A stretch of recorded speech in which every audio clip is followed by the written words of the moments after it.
Good evening. She's back. If you're a sibling or you grew up with cousins, whoever, did you have a different upbringing than them despite of living in the same house? I'm curious because I know I have. My experience living with my sibling was completely different than hers. There's like memories that I'm just like, damn, I don't remember that. And vice versa. So one of the things that I would say growing up with my sibling was that I always felt like, okay, you know what? Let me run it back. I was born here, but then sent to DR, right? Well, we both were sent to DR. She was already born there. And when I was sent over there, it was like I was living in her world. I didn't know any Spanish, nothing. She was born there. So I came after basically. And it was like a whole new world for me. Because again, I didn't know Spanish. So because I didn't know Spanish, and I'm gonna be honest, like she was light skinned, beautiful. I mean, not that I wasn't, but it was just different. And at the age, I forgot how old I was. I think it was 6, 7, 8. I don't remember. It's like a blackout for me. Um, Being that young, I didn't know, that she was my sister. So I was just like so close to her because she's all I knew. But let me tell you, she was their doll. Like she was so well taken care of. Now, I'm not saying that I wasn't. I'm not saying that. I'm just saying that it was just different. Like the love, the attention, like the way they would dress both of us was just different. And I was the dark. I'm from New York, not knowing Spanish. It was all of that. I'm gonna just wrap it up to say that there was colorism there. I felt that way. I felt like a black sheep, literally. And I didn't feel good. I was constantly reminded that I only had one mom, no dad, and stuff like that, and it was very painful.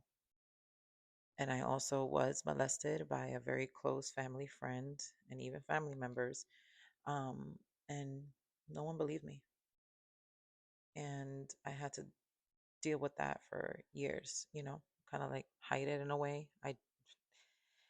It just wasn't a good experience. And then, like, when my mom would come visit, I would just be like, please take me back, like, please. And she couldn't because, she had to make money here. So, fast forward, finally left DR. Mom was able to, take care of us here. And I felt so good. But, I also felt like angry with my mom, you know? Like, how could you do that to me?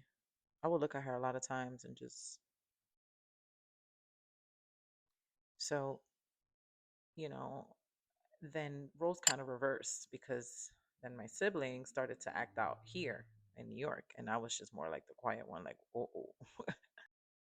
I was the good girl, and she was the rebel. Like, that's just what it was. And she wouldn't feel seen, and I would come for her, and I would like lie for her, and whatever. She'd go to parties. It was just so interesting, like the dynamic. And then like growing up, she felt like, oh, you're probably her favorite. And I'm like, hell no. The little ones are the other two, not me. I don't know. I feel like, with me feeling kind of like abandoned over there in DR, and then her feeling like unseen here by my mom or whatever, we both hold something. We both hold pain and differently. And so, because we hold that pain towards her, I feel like we've both kind of like, we just became very distant, with her. And we started to build our own family, our own beautiful family. And we've become so close, that's like I've always leaned on her as like a mother figure. Unfortunately, I learned about myself that I have been looking at mother figures in other women growing up. That's because I mean I think it is abandonment issues. Like growing up. I mean you're left in a country you don't know the language, everyone's treating you crazy, weird, different, and you develop that, empty, um, nurturing love that you missing, and so you look for it in other women. I know I used to look to it in my partner's moms. That was like my thing, you know. Anyone that I was with, I would always get attached to the mom or the sister, like just needing that natural nurturing love. And now I'm a mom and I am obsessed with my kids, obsessed with them. Like I will never leave them. That will never be a thing. If anything, they're stuck with me forever. And now this is not like to bash my mom or anything like that. It's just, she had to do what she had to do during that time. But I know that a lot of the issues that I have today is, based on being left in DR for so long, and I'm still coping with it. I feel like that's why I developed that strong character of protecting myself because I didn't feel protected. When you leave a child and so little and, just pretty much fresh fend for themselves, it's like they have to build that wall. They have to build that, like, ugh, and I'm slowly and actually very proud of myself with therapy and all. I'm, tapping into my femininity and really understanding that it's okay to let the wall down.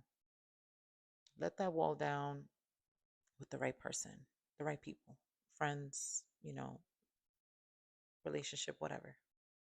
I am still working on healing, still working on forgiveness. Um, I'm still working on that wall, and um, it's okay if you're dealing with the same. Like, take your time. Life. We live in a different generation now, but back then it was you had to get it. Like, you had to hustle, and I don't know what she felt like, what she experienced. I don't know, and that's why I don't punish her for that. It's not that. But I also was little, I didn't know any better. And I, unfortunately, I do carry and I hold a lot of like emotions since I was little, so it's not her fault. It's just who I am. But on top of being left there, feeling abandoned and feeling sad, being molested multiple times really has, created this brick around my body to protect it. And that comes with strong character and but also like I love hard. Like the way I love is like literally on my sleeve. Like I love so hard because I seek validation. Yep. Someone who seeks validation comes from trauma. I always want to be okay with people. I always want to, I used to want to please everybody. Not anymore. I used to, just adore, like, I want to make you feel like, what can I do? And it's like that comes from that, from like, I want to be okay. Like, I don't want to, because of everything that I've been through. You know what I'm saying? And a lot of people took advantage of that. So, you know, um, I just want to say that, if you ever been through something like this, like, I understand it. I get it. I know yesterday's video was about forgiveness, but it's hard to forgive. And it's hard even to forgive yourself, to be like, just let go and let God take care of it and just everything's going to be okay. It's hard to do those things.